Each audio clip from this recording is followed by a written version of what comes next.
you know what, schools doesn't really necessarily suck so bad as I thought it did. My name is Lucas Gillispie. I'm an Instructional Technology Coordinator for Pender County Schools in North Carolina. TeachOn. I actually struggled with the idea of whether I was going to stay in public education. And that happened around my somewhere between my third and fifth year in the classroom. And I felt like my walls were closing in on me, and that I was really dealing in isolation. I knew what was going on in room 206, but beyond that, out in the halls and out in the school and in the district and the state and public education as a whole, I really didn't understand and didn't feel like I had any voice or influence.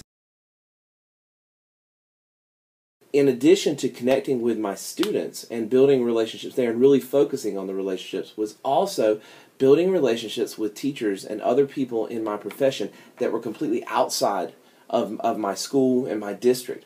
Through technology, things like Skype and Twitter, I was able to connect with other professionals that have similar ideas. Video games have always been something that I've been very passionate about as a personal hobby and interest, and early on in my career I realized that a lot of my students had a similar passion and interest. And so I began to play online games with my students outside of school, and I realized in that interaction that we were having more authentic interaction than we were having in the classroom setting.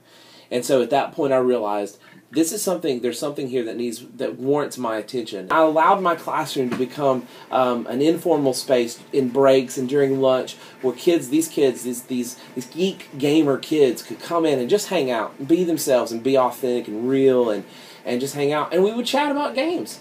It didn't have anything necessarily to do about the things that we were learning in class, but we would sit around and talk about our experiences in the video games. But what that really did was it built relationship. I began to see them more as individuals with their own unique personalities and different slants and the ways that they looked at things. And then also it allowed me to connect with them at that level so that when I'm teaching and teaching them about biology, they're more in tune with the things that I am saying to them and the kind of things. They value what I have to say because I value what they have to say.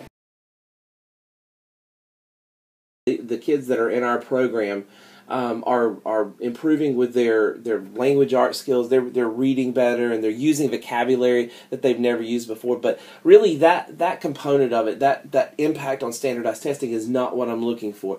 I'm looking to make a real change in these kids, and what I'm seeing is students who have attendance issues, students who have behavior issues, and are sort of the kids who are off the radar, and the ones that, this kid may be really at risk for checking out when they get to high school because school is boring.